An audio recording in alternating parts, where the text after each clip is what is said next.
I'm back and we will be getting into System Shock 2 review by MandaloreGaming. Really wanted to see what he has to say about the sequel compared to like his review of the enhanced edition. Like I said, I played System Shock 2, like I got pretty deep in there and I was really disappointed that going with my like hacking things, like I specialized into hacking or psionic powers, I don't remember which one, but it turned out to be a shit idea compared to just a regular soldier dude, and I was very disappointed by that in this game. So I wonder if he will actually mention that, so yeah, let's get in there. A worm crawled up my arm and rested on my neck. When he whispered into my ear, I felt a tingle. He told me how to make a weapon that would help us against our enemies. And here's the thing, it's made of worms. It even fires worms. But it stings like you wouldn't believe.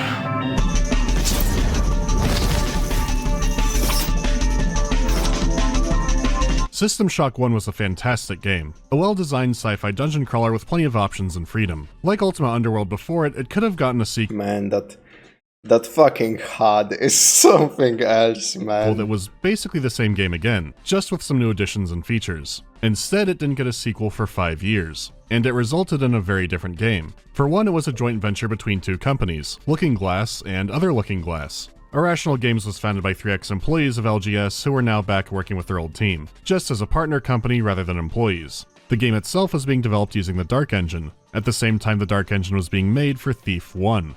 So you may notice quite a few similarly shaped enemies or the same animations being used back and forth. Thief 1 fed System Shock 2, which in turn fed Thief 2. The entire stealth system is still in the game, you're just short a light gem and some levels that truly support it. It is ironic that System Shock 1 was built off the back of a fantasy game and now 2 is doing the same. I'm not making any kind of asset counter, but if you see one you can take a shot or something. But it is worth pointing out because it can explain some weirdness. Ever wondered why mutants hold shotguns like that? Well, now you know. Naturally, both engines had some issues on modern hardware, but System Man, I never realized that when I was playing. Shock 2 has been better taken care of officially. Both the Steam and GOG versions are updated with New Dark. However, you can make your experience much better. So let's get started.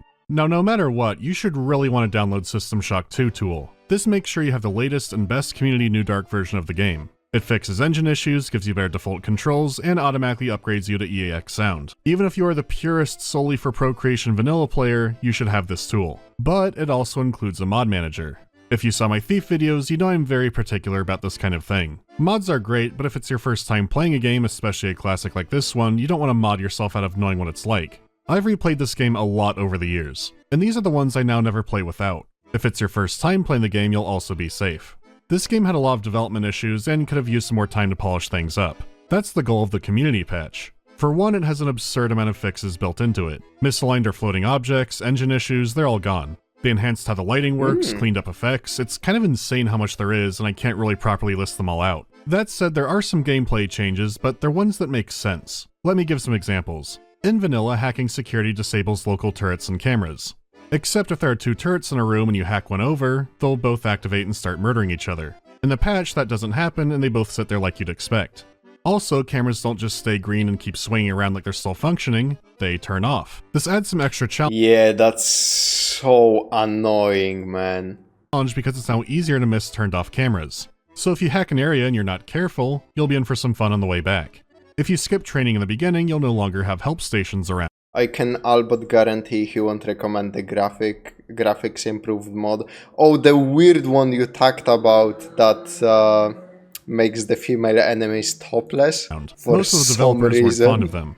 Some upgrades were buffed to make them more attractive instead of useless. Fire-based attacks can finally get rid of those fucking bees. Surgical beds finally get rid of toxin, dripping acid hurts you, you can click drag the game pig.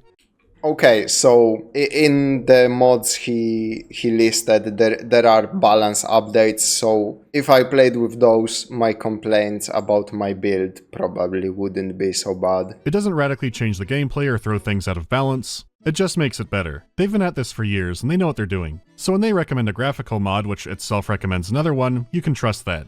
I'm extremely wary of texture overhauls your first time through, and when it came to Thief, I couldn't recommend any of them. So believe me when I say the Shut Up Object Replacer is exceptionally good. It replaces object textures with higher resolution ones that don't break the art style. Oh man, that looks fucking good. The same thing goes for the 400 terrain replacer. The differences can be subtle at a quick glance, which I guess is ideal for how it should be. If you're still on a really old PC, it's not something you desperately need, but it's nice to have if you take the time for it. There are great graphic mods that cover everything from plants to weapons, but I typically don't use all those and I won't for this video, because eventually things do start looking out of place and enemies especially aren't high resolution enough to keep up. There is one enemy graphical mod, but well, some liberties were taken with the art style and oh Jesus Christ. So that's as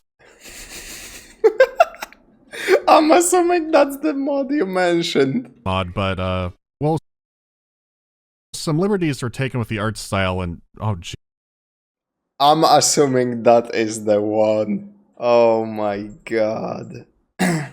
Jesus Christ. So that's as far as I go here. Also, the patch mod has the real shotgun mod on the same page. The original shotgun enemy had the weapon as part of the model, so you'd loot the shotgun off, but it would like still be on the body and it was just weird to look at. So that game breaking issue is fixed. Your mod manager should look something like this. I'll pin links and stuff in the top comment to make this all super easy. So with that all done, let's get into the game proper. System Shock 1 is recapped in about 20 seconds. The rogue AI Shodan took over Citadel Station and tried to wipe out humanity. She was stopped by the hacker. You're all caught up, so what's happening this round?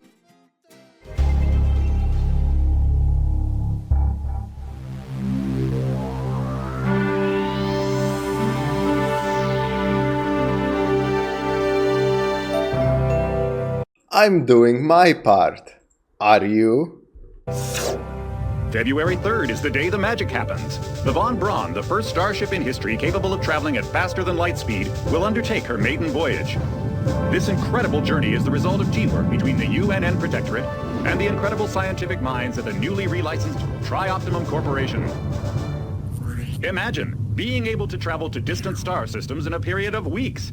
It's all part of Tri-Optimum. Oh man, this has that good old feeling of Starship Troopers and Helldivers, which obviously is heavily inspired by the aforementioned movie. Commitment to the future. The Von Braun is packed with over 1.8 billion flight, scientific, and security systems, nearly all developed by Tri-Optimum and its wholly owned subsidiaries. Providing security for the Von Braun as she plows through the heavens will be the UNN Rickenbacker. At her helm will be no less than Captain William Bedford Diego himself, hero of the Battle of Boston Harbor during the Eastern States Police action. This incredible union of government and corporation is made possible by an intricate series of docking mechanisms that will allow the Rickenbacker to piggyback its way into jump space. Sleek, fast, revolutionary. Who knows what wonders await our crews in the bosom of the cosmos? All we do know is that it's a great day for mankind. Oh, there'll be some wonders. But before you go aboard the Von Braun, you have character creation to do. You start the game on Earth at a UNN training facility. You can explore a bit here, learn the controls, play the tutorials, and from here you choose your branch of the military. This is where things get a little vague and tricky, so let me explain. I don't think there's an agreed upon point exact best character build, but System Shock 2 definitely has lots and lots of wrong character builds. It can also be easy to make a mistake your first time through. Some players go through training and find out their character has no idea how to use a pistol, though that is viable. The repair skill lets you fix items and weapons that are completely broken, but keeping them from breaking needs the maintenance skill. This already seems iffy, but now— Oh man, I forgot. It's doing the Deus Ex thing where there are so many skills that do different, very specific things, while only some of them are useful. I actually forgot it's like that. add-on, there are some auto repair items floating around. You can guess what I've never put a skill point into in my life. System Shock 2 repair makes Deus Ex swimming look like Fallout speech. Okay, no, that's too psychotic. Shock 2 repair makes Deus Ex swimming look like Fallout speech. Holy fuck, that's a sentence. Oh my god. Okay, no, that's too psychotic. The point is, even if you go through the manual to find out how all the skills work, you won't know how the game works until you just get in and play it. Deciding to restart and rebuild your character an hour in isn't anything unusual. This is also a good time to mention how the difficulty settings work. Once again, there are some similarities to Thief, but nothing quite as in-depth. The enemy AI isn't affected and their stats don't go up. Instead, your starting health and space magic pools will go down. On Impossible, you're easily one-shot by the first enemy you see. Difficulties also include very slight map changes. Something like a security station to hack into might not be there when things get harder. Enemies will spawn more frequently, but they'll also drop less loot. The violence is escalating and so is the prices of items in the stores. Really out there sci-fi stuff. Despite all of that, I think the biggest change comes from how you can actually develop your character. This is because throughout the game you receive cyber mods, which are basically just your skill points. You can then visit your local Tesla diaper changing station to enhance your abilities.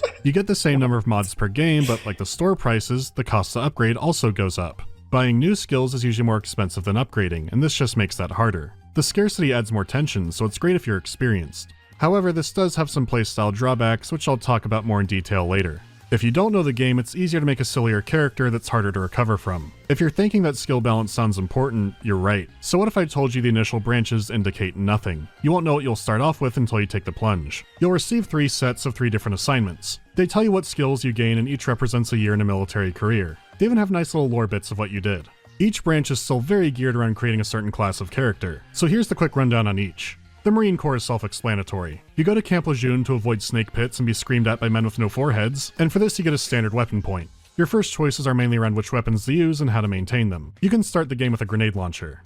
The Navy also gives you a standard weapon point, but you have options to make a more sciencey or hackerman character. So it can be similar to a Marine build, just with less Crayola chaos. As for the OSA, I don't know what the hell happens in there, but they make you a space wizard. This is the interesting branch to go into. You typically go here to make a space wizard because if not, the other 2 branches are usually a better choice. Now you can play the entire game not knowing what magic is and not being shoved in a locker. I'm still not sure how magic works, much less space magic, because my local bookstore is still being shoplifted. I don't know what the hell is happening there. Anyways, the opposite magic because my local bookstore is still being shoplifted. I don't know what the hell is happening.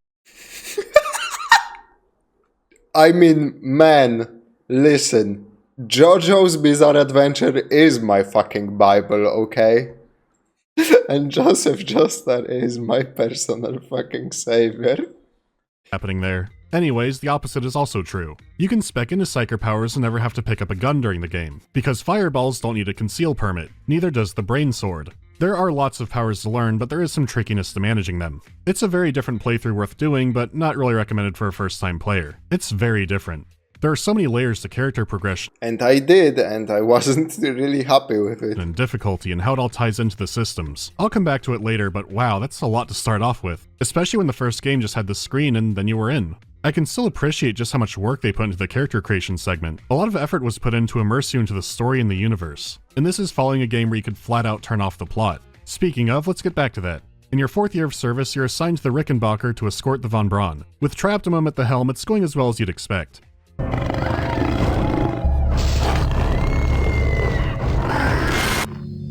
Reinitializing memory strings.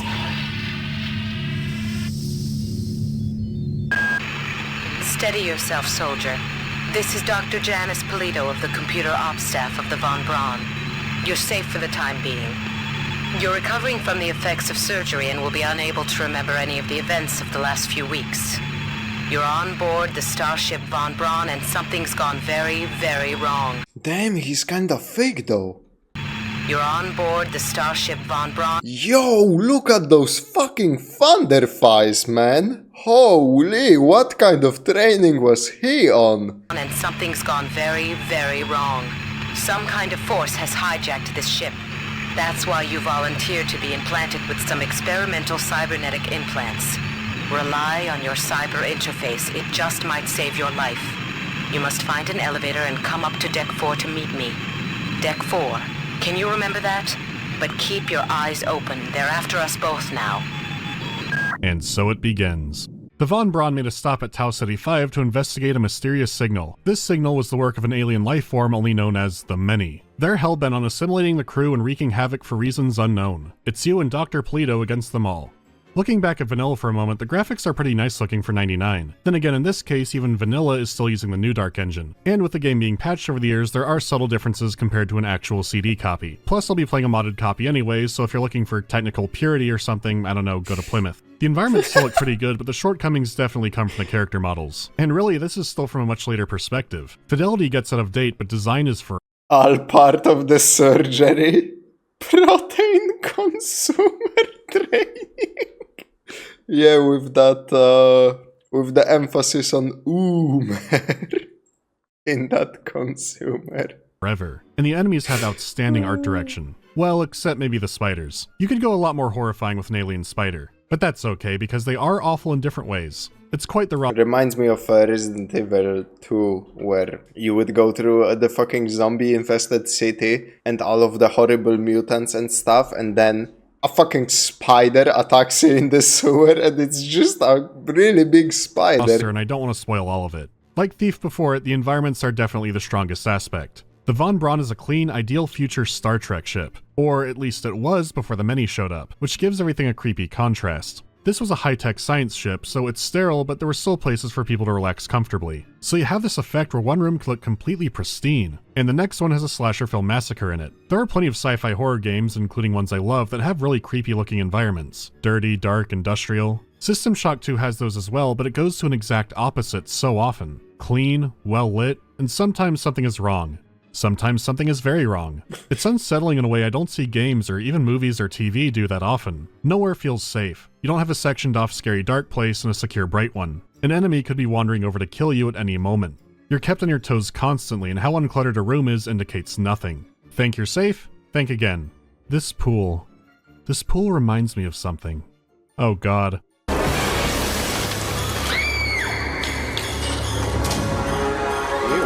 Just excellent attention to detail all around. The game has an atmosphere quite unlike any other one I've played, and that uniqueness has stood the test of time. It could be that everything is being elevated by the excellent audio design. If you're lucky, you'll be hearing the enemies before you see them. Join us! Your song is not ours.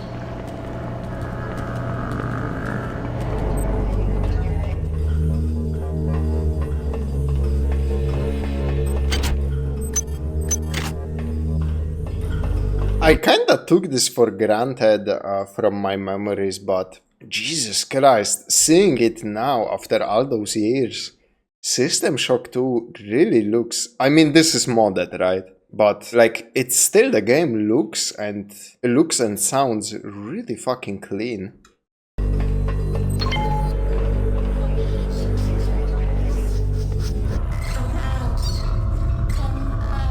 Like, the atmosphere is just, you can These might be the most nightmare fuel literally drink the atmosphere, man. cyborgs. Might be.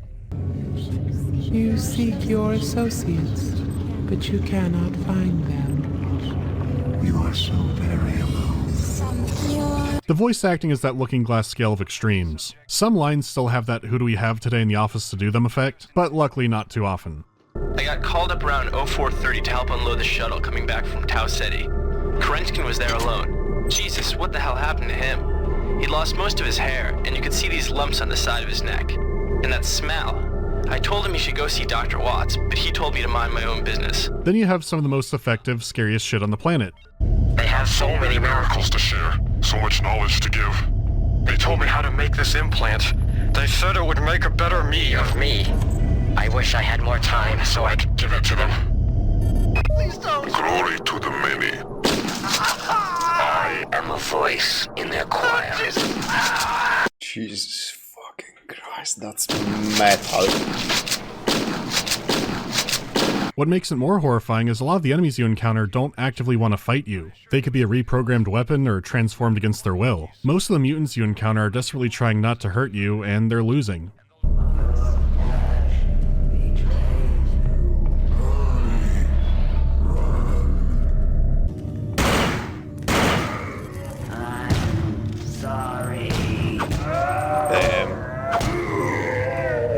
It goes that extra mile to add more horror to them. They're already pretty ugly. The ambient sounds of the ship keep you on edge. The music can be subdued and tense, and then suddenly, something breaks the silence.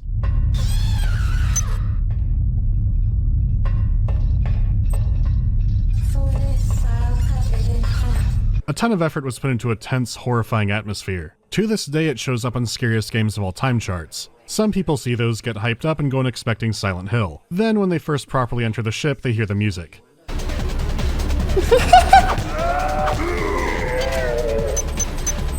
A lot of people weren't mentally prepared for the rave. Most of the soundtrack is electronic and the most late 90s techno it could be. It's always been a divisive topic. Understandably, some people don't find it fitting to the atmosphere, but it's a sick soundtrack.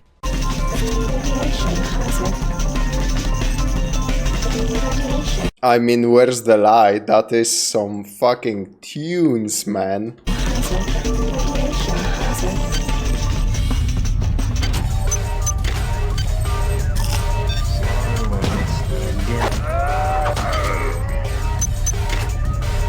But yeah, that positively fucking ruins the atmosphere.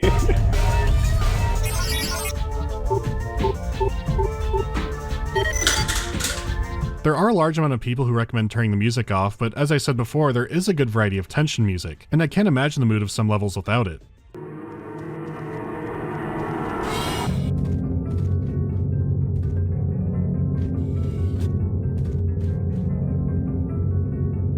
The techno quiets down and the tension builds. It's hard to put my feelings into words on this, because yeah, how the music is implemented is very strange at times, but it's really only that way if you're trying to confine it into a horror genre. But viewed as a sci-fi action RPG, it's perfectly fitting. A lot of 90s shooters had big scary monsters to shoot at. While it might have a scare or two, you don't hear many people today call the original Doom a horror game. Then you have something with a lot more overt horror elements like Quake, but most people now would just call that a shooter. But Quake can have some amazing tense atmosphere. It could be that those elements were so well done in System Shock 2 that it catapulted it into a label. It is still trying to be a sci-fi dungeon crawler. Maybe the tracks would have gone over better if they were spaced out differently, because it is weird to encounter your first monster while hearing a Matrix rave, but it's solidified in my brain to where I couldn't imagine this any other way. I did learn something interesting that could tie into this. After my System Shock 1 video, I was contacted by someone close to Greg LaPiccolo. He was Shock 1's composer and sound guy, and he had some thoughts on why the music was so strange. It sounds weird because it was never designed to be exported this way. It wasn't just the MIDI pack you used, it was also your sound card. Your sound card was supposed to be assembling and altering tracks from individual MIDI components. So it was dynamic music, but based on a lot more than I thought it was. It would change based on location, sure, but also other parameters, such as how alerted the enemy was, how much control Shodan had, how angry Shodan was with the player, and these could be subtle differences. I didn't know how deep these went, and apparently nobody else did either. To quote the email, nobody really noticed or appreciated it, so it wasn't brought back for System Shock 2. I mean, when you make something that intricate, nobody notices, I can get the sentiment. Could developing on that made a more audio... Okay, that makes more sense in context of System Shock 1, because some of that music was just penis in your ear, you know? Just straight up penis tunes. Consistent game? Sure, maybe. But our ears failed them. It's revenge techno.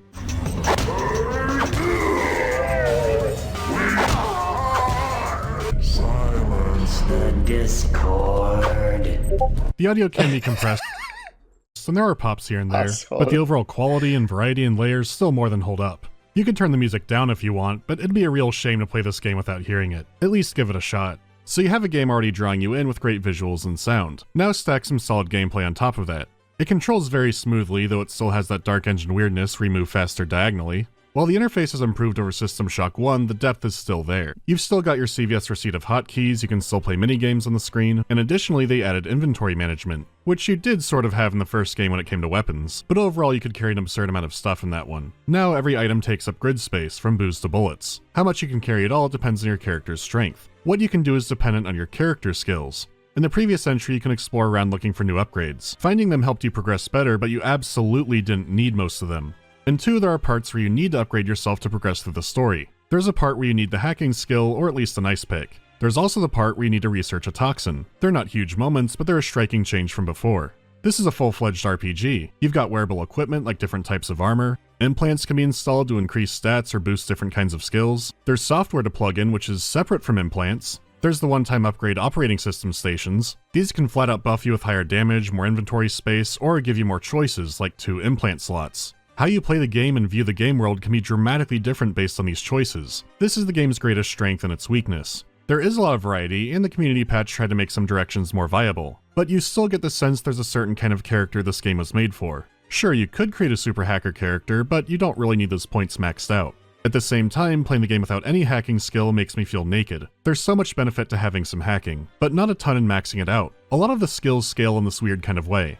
The research skill lets you study certain items. A lot of them are enemy organs that give you a damage boost against them, which is very good, but no, you can't sell the organs. Okay, but there is more to it. Besides insides, the many have strange new technology. Weapons, implants, armor. They have some deadly items, especially in the Crystal Shard, which is the most dangerous melee weapon in the game. The other items require much higher research and a higher skill investment. They also require an exotic weapons skill which you can't spec into until about halfway through the game. They also have the least amount of available ammo, It even fires worms. and they still aren't really as effective or versatile as something like standard weapons. The best one you get is near the end of the game, and it still needs to be maintained with a fairly high skill. Compare that to a weapon set that will always be effective throughout the entire game with plenty of ammo. You would think a higher investment might give you something more cool if you suffer during the early game, but not really. I mean, look at how hard research tapers off. You research more than half the items in the game with one level that you need. Research tapers off. Damn, boy. That is fucking awful return for an investment. Holy shit. You research more than half the items in the game with one level that you need. Research already requires you to backtrack to chemical rooms for materials, so you're going through the ship more doing this. Moving some buffs to higher research levels would make sense. A flat damage bonus across all weapons makes up for them not spending the points specializing yet. This is all just one example, but probably the biggest one. The final tier of psi powers have things that would be useful earlier on, but not really at the end game, and just stuff like that. The point is, between this and weird skills and item availability, something has always felt off about the balance. This is more noticeable the higher the difficulty goes because you have less points to spend. When it's easier, you have more leniency. You work towards short-term goals. The best weapon also can't hurt the enemies in the zone right after you get it in the original release. Holy shit. This is interesting on some level, right? Because I never seen another RPG thing where you should invest into many different skills rather than just specializing in your own tree. Because this sounds like, oh, you should get one or 2 points into research, 1 or 2 points into weapons, 1 or 2 points into maintenance, right? 1 or 2 points into hacking. Like he said, but never go full in, just literally play the jack of all trades, the kind of custom character that you are very discouraged from playing in any other RPG. It sounds very unintuitive or like backwards, you could say. So weird. And can reasonably try out a lot of stuff, whereas when things get harder, your point decisions are so much more crucial. So looking at it through an RPG standpoint, this is messy. It feels like there's supposed to be an intended way to play, but not exactly. I'd guess most players would enjoy this game by first rolling a gun hacker character, then later going back to experiment. The issue is, there's initially nothing to indicate the game will be this way. People make a build that sounds fun, they get their ass kicked, and then later find out that you're not supposed to try that until later. While the interface does look like a dialysis machine, System Shock 1 is so much more straightforward. You explore around, find new tools, and decide which ones to use by experimenting. You don't find out you're getting own zoned because you fucked up your tax returns. There is cryptic, unbalanced bullshit which has rightfully thrown off some newcomers. That said, if you can get over that hump and figure things out, this game is rad as hell.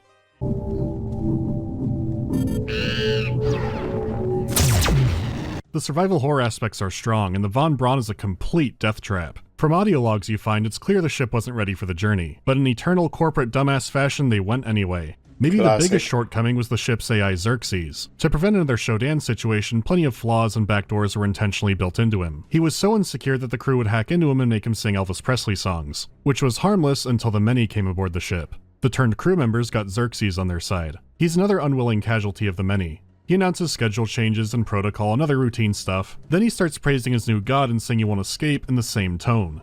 Security forces have been alerted to your presence, intruder. The glory of the many demands your capture or destruction. Not only are the mutants against you, but also all the onboard machinery. Your work is cut out for you. Cameras can raise alarms that send out hordes of enemies. You're ambushed in all kinds of unpredictable ways. Right when you think you have a trick figured out, the game might have a new way to twist it. That nowhere is safe feeling is constantly reinforced. Yet it's not horribly punishing in an obvious way. The restoration bays are back and most levels have one to go to. So if you do die, you come back losing only a bit of money. Which doesn't sound too harsh, but you are losing some resources. There might be new enemies on the way back to where you were. And again, you won't always have this. Your money, which is nanites, is essential. You need it for hacking attempts, to modify weapons, and of course to use the replicator stores. Every bullet shot is a bullet spent. Shock 2 is excellent at making you keep a tally of what you have in the back of your brain. Features like weapon degradation that the team was conflicted on help serve that purpose. You scavenge around for weapons and you might find a better version, but it's more degraded. The use of weapons needs to be spaced out and how they'll fit in your inventory. You could have a Harry Potter duel with a monkey, but you're wasting your brain power. Everything outside of hitting a bad guy with a big Fucking Harry Potter duel with a monkey. cost. Even then, some enemies explode or have other nasty effects if you kill them in melee. Your trusty wrench and other headgear never degrades, but some dialogue implies it might have at some point in development. If pure melee sounds like the full way to go, I've tried it. Making a psychic punch man is fun eventually, but there's going to be noticeable levels of suffering on that path. The close quarters build won't be a way to escape from being resource starved. It feels amazing when a last-second plan comes together, and System Shock 2 is full of opportunity for those. The skill system truly does shine at times, and there can be all kinds of ways to get through the same obstacle. What's a horrible annoyance in one playthrough can become resources in another. Or lunch. When it all comes together, it's pure joy. For being one of the first games with all these systems and the openness, it pulled it off really well. It easily could have been a disaster rather than kind of messy and off balance. Maybe you shouldn't take my word on balance, because every time I replay this game, I always get bamboozled by this jump, and I don't know why. Every time I replay it, I forget, and I usually die there. What is unfortunate is the amount of jankiness the game still has. Even with years of community patches, enemies can glitch and freak out, hitboxes can be ridiculously huge, but sometimes they're obscured in weird ways, and even with all the hotkeys, the interface can be clunky. Unit R343 compromised.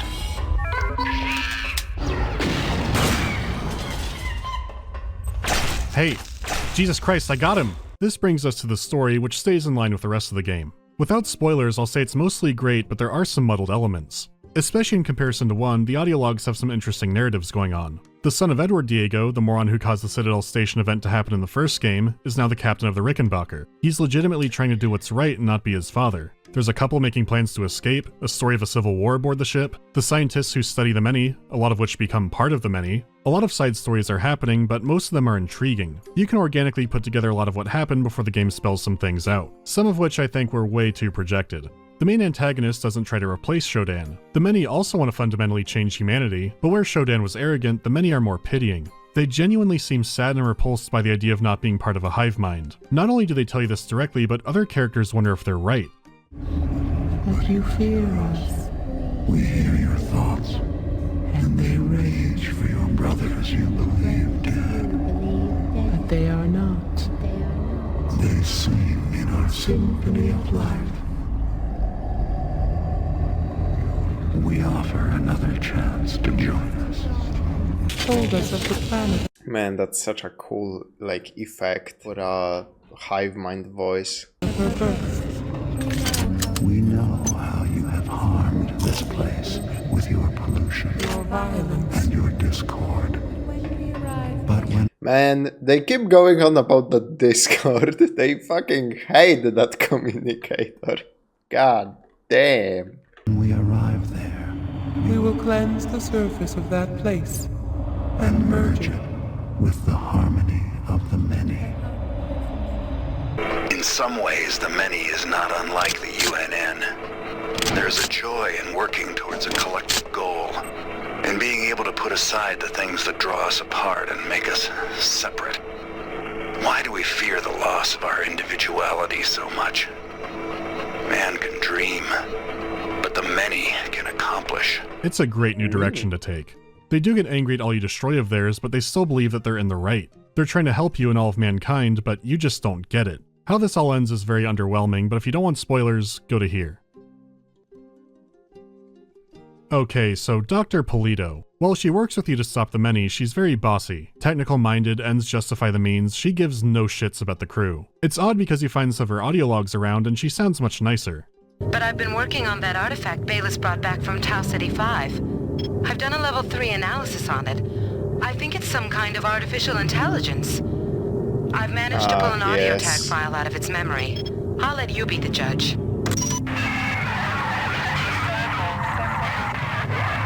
Oh boy, meeting her is gonna explain a lot.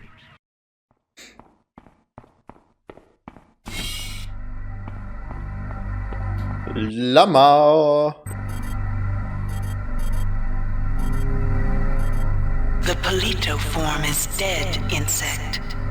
Are you afraid? What is it you fear? The end of your trivial existence. When the history of my glory is written, your species shall only be a footnote to my magnificence.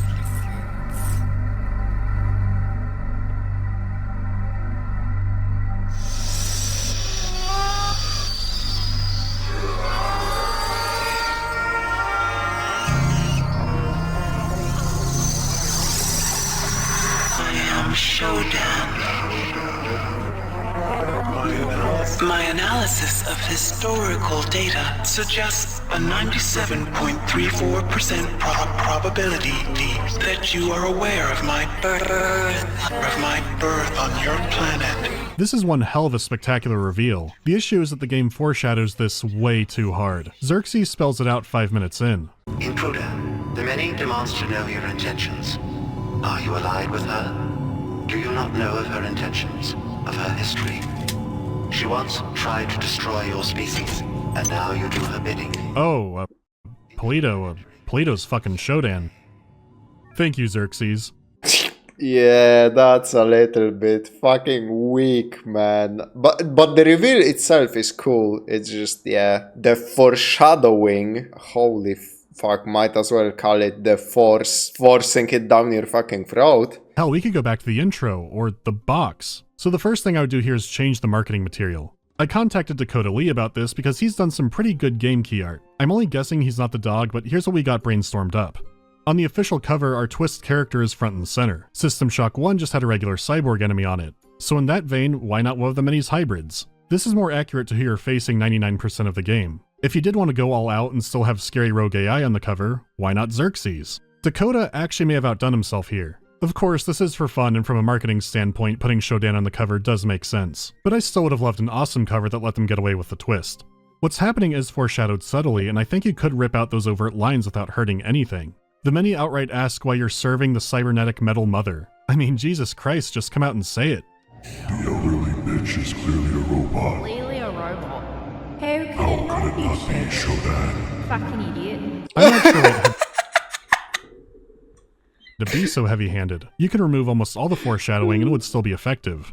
The next reveal is that the many are not aliens. Instead, they're mutant descendants of a garden grove on Citadel Station. In particular, the one the hacker jettisoned, and Shodan had a server node or something there as well, so she also survived. It crashed in a Tau Ceti 5 30 years later, the lifeforms evolved rapidly, and the Von Braun picked up their signal a decade or so later. I've heard some people wonder how the Grove got from Saturn to Tau Ceti in only 30 years. Scientifically, I'd guess it went through a who gives a shit wormhole, but you can do further research if that kind of stuff really bothers you. Shodan teams up with the player against the many, and this is where things get iffy for me. It's especially weird because in game circles now, people reference System Shock 2 Shodan, but they treat her like she's System Shock 1 Shodan. Before, she's almost everything fighting you. She's both the dungeon master and the dungeon itself. You're at her mercy, and she knows it and she owns it. She's just as arrogant and egotistical in 2. Her audio mixing and effects are as creepy as ever, and Terry just blows it away with the performance. You move like an insect. You think like an insect. You are an insect. I can now transfer my magnificence to the Rickenbacker. However, when it comes to her role, she's basically reduced to a glorified quest giver. You do her tasks and she says, "You're my slave and I'm gonna step on you," but that never happens, and I didn't really feel a threat of that happening. There is one brief moment where you can disobey her and she takes her cyber modules away instead of awarding them. This is a cool moment, and I would have loved if there was more stuff like that. She gets more power and can start affecting the ship systems or your own cybernetics and perception. Instead, she does nothing. You challenge the many by crawling inside of its huge biomass, which is now engulfing the ship. This huge cavernous flesh labyrinth is unlike anything you've played so far. You're completely out of your element, which you didn't have much of to begin with, and it's an overall great send-off.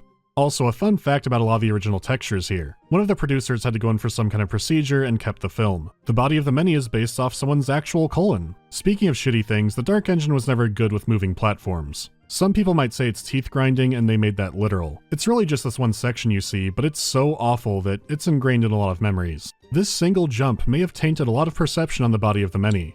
That's impressive in its own right. It's the kind of thing you need to play to really understand. When you're deeper than ever, you need to take down the many's brain. As classic as their games are, Looking Glass never quite got boss fights right.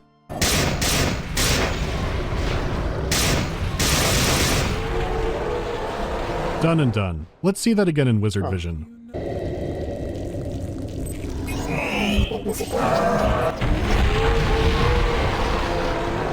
Underwhelming, but I'll take that over tedium any day. As you leave the body, True. the many takes its final moments to like, the boss could have been a massive fucking health sponge, which is way worse than just getting it over in a couple of shots, you know. You about Shodan. It laments its dying, but still relates to you more over a machine. After everything, it would still rather see you and humanity live over its metal mother. Shodan then immediately betrays you, as expected. And while games like this require suspension of disbelief, Shodan's plan is bonkers. If Shodan is left to continue, her reality will completely assimilate ours.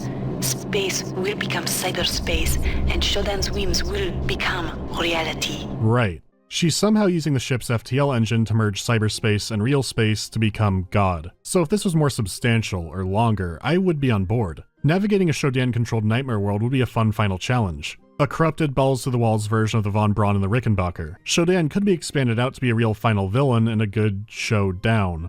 Instead, you walk through a mostly empty, condensed version of System Shock 1's medical wing. You can easily get to her within about 3 minutes of her betrayal. To make matters worse, somehow her boss fight is even more underwhelming than the Mini-Brain. It all feels very tacked on. It was either going to be a whole new act that got shortened down. I think, yeah, I think I remember, I have like that inkling in my brain that I heard that the end of System Shock 2 was pretty rushed, which resulted in that like hilarious last cutscene. The textures being from a colonoscopy is still one of my favorite game facts. That level was literally pulled out of their ass.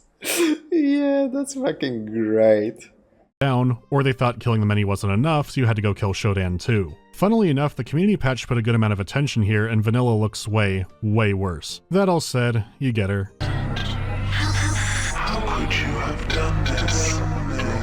You weren't meant To be important. And now You think to destroy. You think to destroy me. Yeah. how dare you, insect? How dare you interrupt my ascendance? You are nothing. A wretched bag of flesh. What are you compared To my magnificence.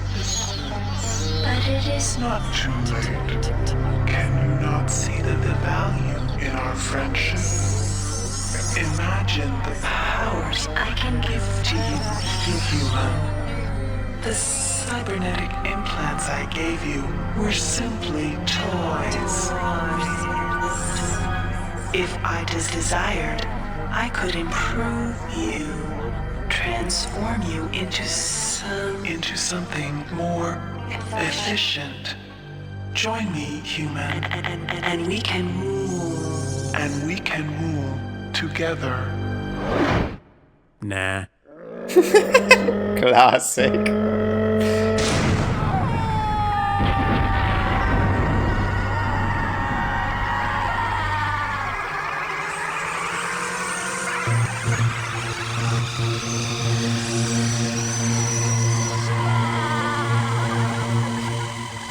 I know people who hate this, but this is a high note for me. What better way to tell off a wannabe god? Use a tone like she asked if you want some of her fries.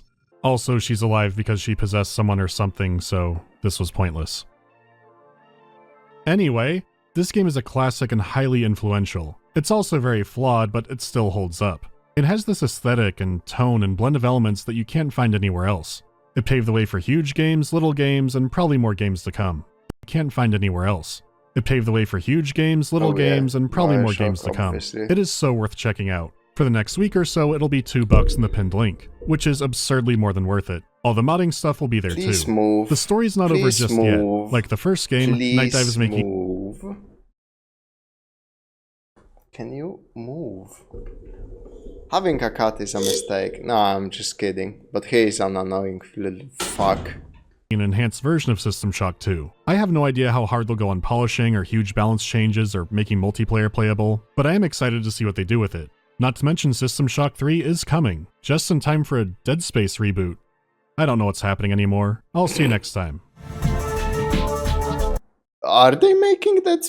Are they making System Shock 3? God damn, I didn't know. Stopped playing 4 early on and have not tried 5. I am curious about Infinite. If they keep the Banished as the big bad, that'll be the funniest thing on the planet. Okay, till next time. Is this why 1 was a more coherent game? The monkeys did this? Yup, the monkeys were behind it all along. The big twist. I haven't heard anything on it in a long while. Okay, so it might be one of those kinds of sequels, which just one day they will come out and say, we've fucking scrapped it and we're closing our studio. Or it will come out like without fanfare and it will be like kinda bad. In the off chance that it's amazing, it's worth like keeping an eye out for. Yeah, anyway, for people watching this later as a video, yeah, that's pretty much everything for today, and thank you very much for watching.